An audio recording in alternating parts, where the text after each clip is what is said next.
I have a confession.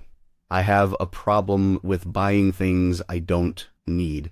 And the worst part, I usually buy them because I see a cool version of something I already have, and I convince myself that the new one will somehow change my life. The classic example, phone stands. Over the years, I have bought at least 7 different phone stands. I bought the cheap plastic ones, the adjustable aluminum ones, the wooden ones, the foldable travel ones, and even one that claimed to be ergonomic and cost me $35. I told myself each time that this would be the last one, but they all broke, or they wobbled, or they just didn't fit my phone properly.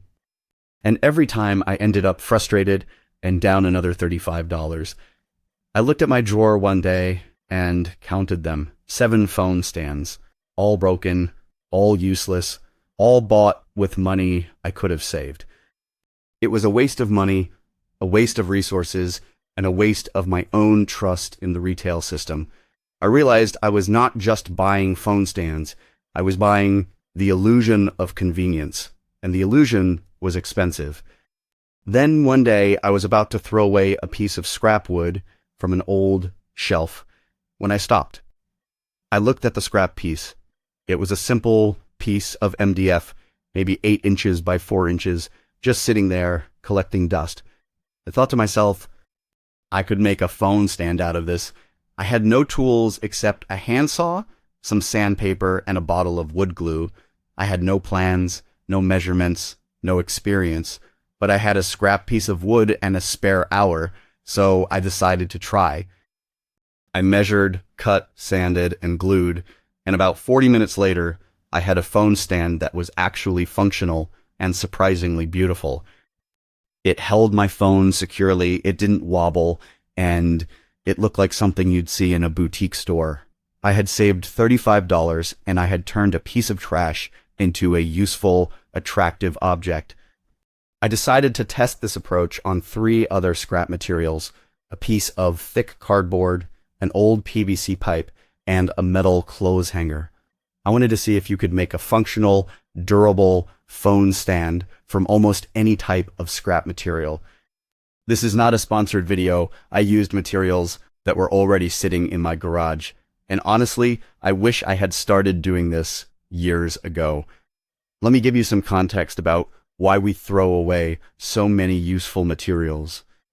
Our homes are filled with items that we consider trash, but that are actually valuable resources. Cardboard boxes, PVC pipes, wire hangers, and scrap wood are all materials that can be repurposed into useful tools. The problem is not the materials, the problem is our mindset. We see trash and we think waste, but with a little creativity and a few simple tools, we can see potential instead. The phone stand is a perfect example. A phone stand is essentially a simple triangular or angled structure that holds a device upright. It doesn't require complex engineering. It just needs a stable base and a slot or lip to hold the phone. And almost any rigid material can be shaped into that structure. I decided to test this mindset on 4 different scrap materials: wood, cardboard, PVC, and metal. For the wood phone stand, I used a piece of scrap MDF. I cut it into 3 pieces: a base, a back support, and a small front lip. I sanded all the edges to remove splinters and rough spots. I applied wood glue to the joints and clamped them together. After it dried overnight, I applied a coat of varnish that I had left over from another project. The varnish gave it a professional, polished look and also protected the wood from moisture. The result was a sleek, solid, and beautiful phone stand that held my phone perfectly. It looked like something you would pay $30 for in a store, but it cost me nothing, just an hour of my time and a few leftover materials. For the cardboard phone stand, I used a piece of thick cardboard from a shipping box. I cut it into a large rectangle and folded it into a triangle shape, using creases to reinforce the folds. I applied a small amount of hot glue to secure the folds so the stand would hold its shape. I cut a small slot at the top for the phone to rest in, and I reinforced the base with an extra layer of cardboard. The result was lightweight, portable, and surprisingly sturdy. It was not as glamorous as the wood one, but it was perfectly functional, and it weighed almost nothing, making it ideal for travel. It folded flat, so I could slip it into a bag. It was a minimalist design that worked exactly as intended. For the PVC phone stand, I used a short piece of PVC pipe about 4 inches long. I cut it in half lengthwise using a handsaw, sanded the rough edges, and glued a small wooden base to the bottom so it wouldn't roll. The design was incredibly simple. The 2 halves of the pipe created a cradle that held the phone at a perfect viewing angle. It was simple, industrial, and incredibly durable. If I dropped it, it wouldn't break. If I sat on it, it would survive. PVC is practically indestructible. The result was an ultra-durable phone stand that would last for years. For the metal phone stand, I used a metal clothes hanger. I used pliers to bend it into a simple stand shape, a base, a back, and a small lip. It took about 5 minutes. The result was thin, minimal, and perfect for travel. It weighed almost nothing, it fit in a pocket, and it looked like a piece of modern minimalist art. It wasn't as stable as the wood or PVC stands, but it was functional enough for a desk. I tested each stand for stability, durability, and usability. The wood stand was the most stable. The cardboard stand was the most portable. The PVC stand was the most durable. The metal stand was the most lightweight. Each one had its strengths, and each one was completely usable. I also tested them with different phone sizes and cases, from a small iPhone to a large Android phone with thick cases and thin cases. They all worked. I also tested them on different surfaces, a desk, a bed, and a kitchen counter. The wood and PVC stand stayed stable on all surfaces. The cardboard stand needed a flat surface. The metal stand was stable but tipped easily on uneven surfaces. So each material had its own unique characteristics. I also tested the durability of each stand over a month of daily use. The wood stand held up perfectly, no wobbling, no cracks, no issues. The PVC stand was equally durable. It looked exactly the same as day one. The cardboard stand showed slight wear around the edges where the phone rested, but it was still fully functional. The metal stand bent slightly after a week, but I was able to bend it back into shape. So all 4 stands were genuinely usable for daily use. Now, let me give you the final numbers. A commercial phone stand costs about $35. The scrap materials cost absolutely nothing. I saved $35 on this one project.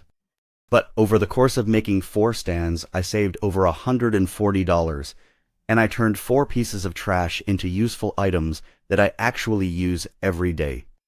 But the savings are not just financial. I also saved the materials from ending up in a landfill. I saved myself the time of going to the store and buying overpriced products.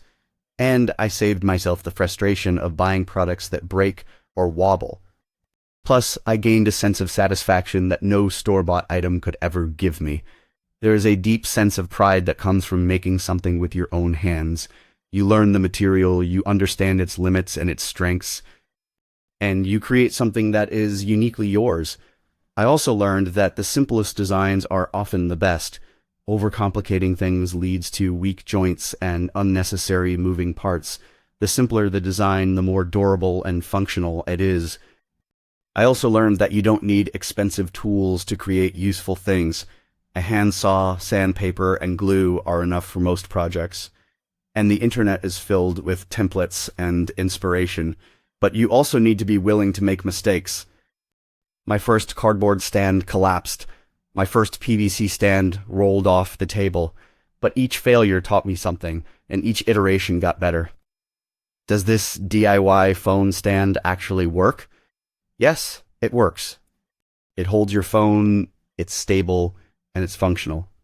Is it as good as a commercial product? For most purposes, it's better, it's cheaper, more durable, and personally satisfying. Should you try it? If you have a scrap piece of wood, cardboard, PVC, or even a metal hanger, absolutely give it a try. Start with something simple. The process is surprisingly rewarding. The most important thing I learned is that we are surrounded by resources that we ignore. A scrap piece of wood is not trash. It's a phone stand waiting to be made. A cardboard box is not waste. It's a functional tool waiting to be folded. And a metal hanger is not just for clothes. It's a minimalist design waiting to be bent. We just have to change how we see the world around us. And that's a lesson that goes far beyond phone stands. If you enjoyed this experiment and you want to see more real tests like this, you need to commit to this channel right now. Subscribe to Overlooked and hit that notification bell, because I test the hacks that nobody else dares to try, and I show you the truth, whether it works or fails. Trust me, you will not want to miss the next experiment. If you have ever made a phone stand from scrap materials, or if you have any other upcycling hacks, let me know in the comments. I genuinely want to hear your experiences, good or bad. Thanks for watching. And remember, sometimes the best phone stand isn't in a store. It's in your garage, waiting to be cut, sanded, and glued. You just have to be willing to try. See you in the next one.